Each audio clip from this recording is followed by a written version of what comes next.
Assalamualaikum warahmatullahi wabarakatuh. Masih bersama saya Asep.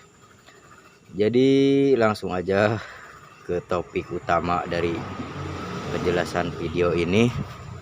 Di sini saya akan berbagi informasi pengetahuan tentang apa itu nitrometan dan metanol. Jadi di sini kan waktu itu video yang kemarin itu saya sambungin ya, jadi ada part-partnya gitu. Yang kemarin kan saya jelasin antara nitrometan sama oktan. Nah, sekarang saya akan dijelaskan antara nitrometan sama metanol. Nah, jadi di sini saya akan jelaskan untuk apa sih nitrometan sama metanol itu gitu. Kenapa banyak dipakai di drug-drug sekelas Amerika, Eropa ya, sekelas di Asia yang banyak banget menggunakan nitrometan plus metanol itu adalah drug Asia, Thailand ya untuk drugnya. Jadi kalau di Eropa banyak Amerika ya golongannya, kalau Asia kebanyakannya Thailand. Jadi apa sih keunggulan dari nitrometan campur metanol ini ya, saya akan bahas di sini ya. Oke, pantengin terus videonya. Jadi di sini saya akan menjelaskan tentang si metanol ya, karena kemarin nitrometan kan sudah saya jelaskan. Jadi di sini saya akan jelaskan metanol itu apa. Nah, metanol itu mempunyai struktur metanol ya. Untuk ininya lambangnya sih seperti ini, CH3OH.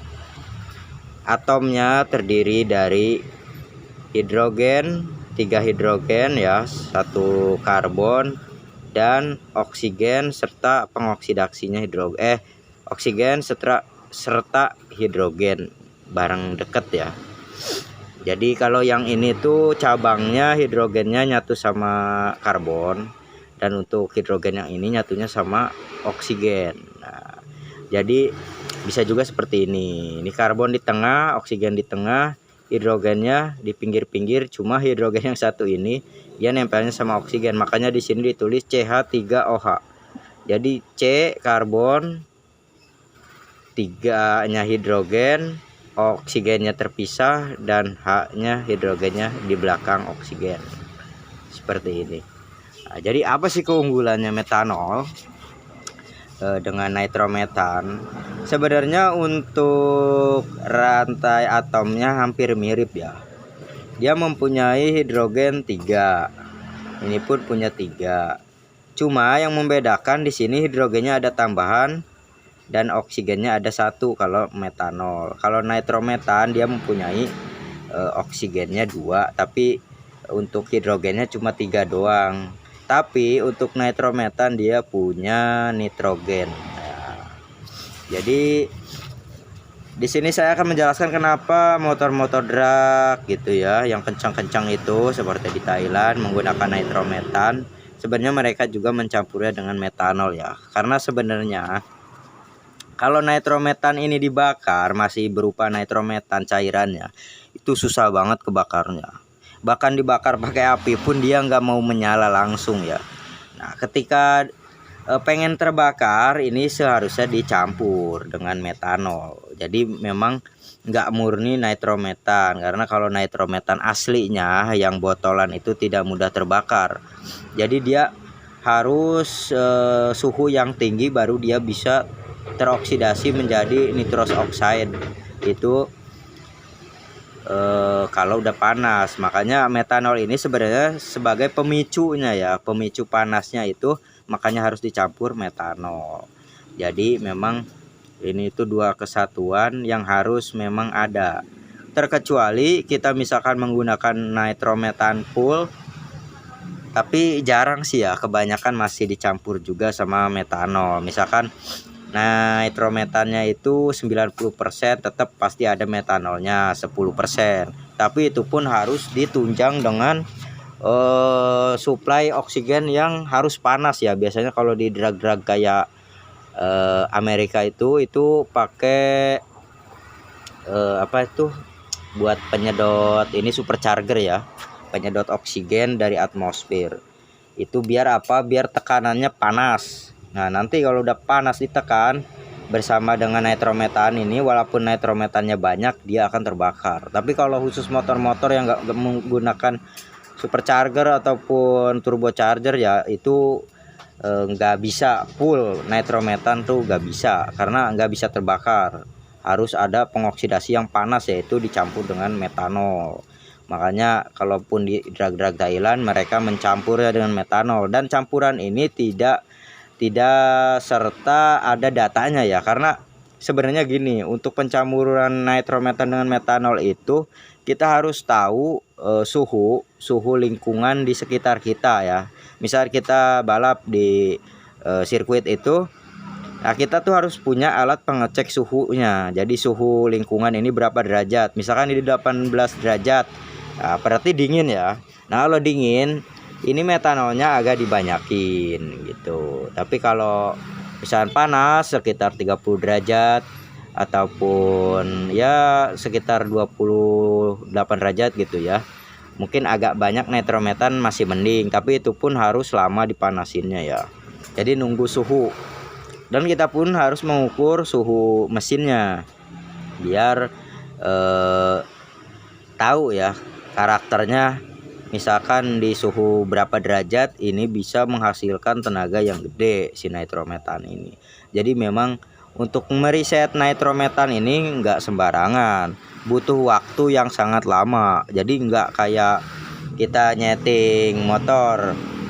Jadi kalau nitrometan ini sebisa mungkin untuk mengetesnya itu bukan di alat dinotesnya ya, tapi sebisa mungkin di sirkuitnya, karena memang di dinotes kan kita tahu di dalam ruangan dan suhunya hampir segitu-gitu aja ya. Sedangkan kita pas balap di sirkuit itu suhunya berubah-ubah. Ada yang pas dingin, ada yang pas panas gitu. Jadi kita sebenarnya ya kalau mau menyeting nitrometan sama metanol ini harus di sirkuit. Jadi nggak sembarangan kita ngetes di dinotes ya, karena suhu ruangan yang ada di dinotes sama yang di luar, di atmosfer, di alam terbuka itu berbeda-beda. Jadi gak bisa disamakan. Jadi makanya nyetingnya juga biasanya kalau kayak drag-drag Thailand itu sering nyetingnya di sirkuit, karena biar tahu juga suhu di sirkuit itu berapa derajat, biar bisa mencampur nitrometan dengan metanolnya itu sampai menemukan titik dimana sangat maksimal ya. Oke, jadi gitu ya penjelasannya. Jadi kembali lagi ke nitrometan dan metanol. Nah, jadi di sini kenapa harus dicampur dengan metanol? Karena metanol mempunyai hidrogen 3 dan ada tambahan hidrogen lagi, dan ini membuat bisa pembakaran lebih panas ya. Dan satu lagi di sini tidak mempunyai metanol ya, tidak mempunyai kandungan atom nitrogen. Jadi dia nggak dingin, nggak sedingin nitrometan. Karena nitrometan dia memiliki nitrogen, jadi dia lebih dingin. Makanya biar ini bisa lebih panas, ini harus dicampur dengan metanol biar agak panas ya. Biar terbakarnya, terpicunya lebih cepat. Jadi ini tuh sebenarnya metanol tuh untuk pemicu api untuk membakar si nitrogen yang ada di nitrometan ini ya gitu. Jadi kenapa saya menjelaskan ini? Karena sekarang lagi booming-boomingnya ya untuk drag-drag di Indonesia, yang membahas di Thailand kenapa pakai nitrometan, kenapa di Indonesia masih pakai bensol kebanyakan untuk motor dragnya ya. Yaitu kalau di Indonesia memang harga nitrometan ini lumayan mahal, bukan lumayan lagi, menurut saya mahal. Ini saya lihat di online shop, ini harganya nitrometan ini untuk satu botol kemasan 1 liternya itu 4 juta lebih ya. Sedangkan untuk bensol kan tahu sendiri harganya murah ya, paling sekitar 50 ribuan per liternya. Jadi di Indonesia masih jarang yang meriset nitrometan. Makanya masih, walaupun ada yang meriset, belum akan maksimal, karena meriset nitrometan ini tuh butuh waktu yang sangat-sangat lama. Karena kita harus benar-benar mencoba satu persatu kadar campuran antara nitrometan dengan metanol, dan kita pun harus punya pengukur suhu di lingkungan yang kita mau uji motor itu ya. Misal kita di sirkuit di sirkuit A suhunya 18 derajat. Nah, kita harus tahu nih, kita coba mulai dari pencampuran misalkan suhu 18 derajat ya. Suhu 18 derajat berarti suhunya dingin. Nah, kita harus mencampur, misalnya nitrometannya dicoba dulu mulai dari 10% nitrometan dan metanol 90%, dicoba. Misalkan mendapatkan timenya itu sekitar di 201 meter ketemu 63 ya. Nah ketika 63 detik itu, nah kita campur lagi, dicoba lagi untuk nitrometannya ditambah jadi 20%. 20% nitrometan dan metanolnya 80%. Kita setting lagi di sirkuit itu ketemu misalkan timenya 62 ya, 6,2 detik dari jarak 201 meter itu ya. Nah berarti ada peningkatan tuh ya, berarti nitrometan ditambah ada peningkatan berapa detik. Nah kita tambah lagi tuh, nitrometannya jadi 30% dan metanolnya misalkan 70%. Nah kita coba lagi di suhu yang 18 derajat itu, di suhu lingkungan sirkuit itu kita coba, ternyata ketemu misalkan 6,1 detik. Nah kita tambahin terus tuh nitrometannya, berarti dia makin banyak nitrometan, dia makin kencang, tambahin lagi jadi berapa ya, sekitar tadi kan 30, nah sekarang 40 misalkan ya, 40% nitrometan dan kita campur metanolnya itu 60%. Nah misalkan pas di setting di sirkuit itu ketemu 60. Nah berarti terus dia makin tinggi makin tinggi makin tinggi itu. Jadi ngeceknya tuh sekali setar di suhu yang 18 derajat. Nah misalkan gitu ya, sampai ketemu di mana si tenaga tuh malah ngedrop. Misalkan sampai ketemu nih 5,8 detik ya. Misalkan 5,8 detik ketemu di campuran nitrometannya itu 50% atau 60% nitrometan dan metanol 40%, dia ketemu mentok di 58. Ketika ini ditambah misalnya nitrometannya jadi 80 atau 90 ya, terus metanolnya jadi 20 atau 10%, ternyata dia tenaganya ngedrop. Jadi misalkan balik lagi ke 59 atau 60. Nah berarti tandanya itu terlalu dingin, karena nitrometan ini dingin ya.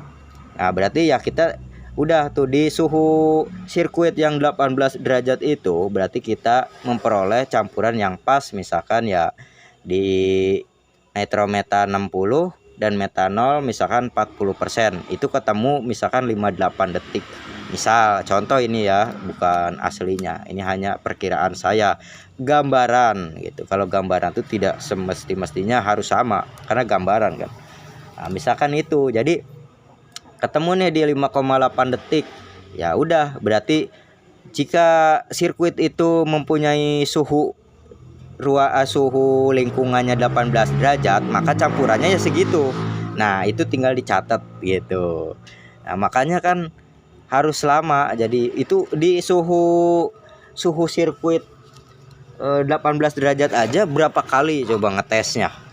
Bayangin aja, dari mulai nitrometan 10, nitrometan 20%, 30%, 40%, 50%, terus sampai 100%, sampai ngebalik lagi si time yang di sirkuit itu malah ngedrop gitu, malah naik lagi, jadi nambah timenya. Aturan tadinya udah 58, taunya pas ditambah nitrometan jadi turun, misalkan jadi 60. Nah berarti ya percampuran di suhu 18 derajat ya cari yang terkecil timenya gitu. Nah kebetulan mungkin saja Thailand itu seperti itu, makanya mereka udah tahu suhu di mereka segitu, campuran nitrometannya segitu, dan campuran metanolnya segitu gitu. Karena mereka memang udah lama menggunakan nitrometan campur metanol. Lah sedangkan Indonesia mungkin baru-baru ini ya yang meriset nitrometan sama metanol, karena ya memang di Indonesia harganya mahal ya. Jadi memang hanya orang-orang yang banyak duitnya aja yang mau meriset nitrometan ini.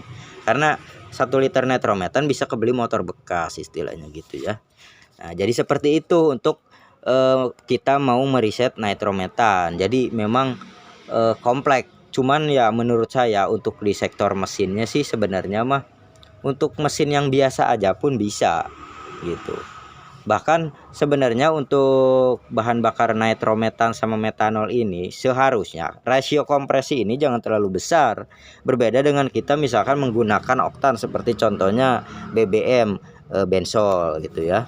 itu harus kompresinya yang tinggi, ininya rasio kompresi statisnya. Tapi untuk di nitrometan sama metanol ini justru harus dikecilin agar si cc mesinnya bisa lebih gede. Jadi si kubah headnya bisa kita lebarin, dan di sini si pistonnya bisa kita ratain atau bisa kita legokin biar apa? Biar si nitrometan sama metanol ini tuh memenuhi ruangan pembakarannya gitu. Jadi dia sebenarnya mah akan sama aja kompresinya gede, tapi dia berupa cairan gitu. Tapi kalau oktan seperti bensol itu kompresi bisa gede, tapi kan dia berupa gas, nggak bisa seperti cairan seperti nitrometan dikucurin ke sini. Kalau bensol dikucurin full ya bakal tidak akan terbakar sempurna, pasti meninggalkan jejak karbon yang sangat banyak. Nah sedangkan nitrometan semakin banyak dia dimasukin ke sini, dia akan semakin maksimal, tapi resikonya ya memang tanggung sendiri yaitu bejat. Jadi ketika tenaga bertambah banyak, maka part ini akan bejat ya, alias jebol. Makanya kenapa yang menggunakan nitrometan ini dan metanol itu kebanyakan si mesinnya itu yang jebol, ininya yang lepas. Jadi si crankcase ini nggak kuat nahan daya dorong dari si pembakaran hasil nitrometan dan metanol itu ya. Jadi kan ini misalkan blockhead, ini si seher. Nah ini seher, pas ini ke sini memang dia enteng ke sini karena kan rasio kompresinya kecil jadi bus, tapi di sini cairan. Ketika cairan ini termampatkan dan diledakkan oleh petikan busi dan menghasilkan daya dorong yang sangat besar, jadi si gas ini mendorong si blockhead ke atas dan mendorong si piston ke bawah. Nah kalau misalkan kita tenaganya pengen besar di awal, otomatis gear belakangnya dikecilin ya. Kalau Thailand biasanya dikecilin, otomatis si piston itu dia tuh berat gitu. Kalau mau diturunin ke bawah ini tuh berat. Jadi alhasil si ledakan tuh benar-benar menekan, tapi ini pistonnya kan berat karena gear belakangnya kecil, jadi berat banget untuk menggerakkan motor dari nol ke kecepatan tinggi ya. Alhasil apa? Alhasil ketika ini terlalu berat, si tekanan ini si blockhead ini mendorong ke atas, alhasil si bautnya ini bisa pada lepas atau bisa crankcase-nya juga jebol gitu. Oke, jadi segitu aja untuk penjelasan dari nitrometan dan metanol ini, karena ini udah azan maghrib, saya nggak enak ngoceh terus ya. Oke, nantikan terus penjelasan-penjelasan dari saya untuk motor-motor drag race. Terima kasih. Kalau ada kesalahan kata ataupun ucapan dari saya atau penjelasan yang saya yang salah, karena mohon dimaafkan karena saya juga hanya manusia biasa yang lagi belajar dan saya juga bisa salah. Oke, terima kasih, harap dimaafkan ya teman-teman semua. Assalamualaikum warahmatullahi wabarakatuh.